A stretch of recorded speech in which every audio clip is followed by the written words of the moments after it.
ও বিবাহ হবে? কার বিবাহ? মেয়ের বাবাকে। মেয়ের বাবা আসেন আসেন। এদিকে আসেন। বিচার মহারানা কত?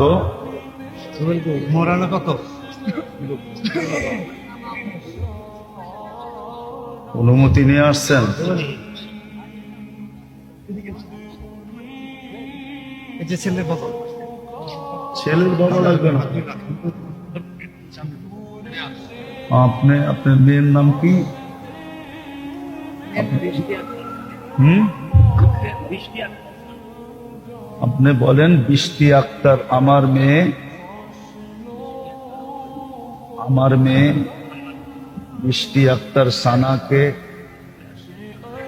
এর দিকে তাকায় বলেন 2 লক্ষ টাকা মহারানা ধার্য করিয়া আপনার বিবাহে দিলাম। এদিকে বলেন, তুমি বলো আমি কবুল করিলাম। বারাকাল্লাহু লাকুম জামা ফিমা বাইনাকুম বিল খাইর।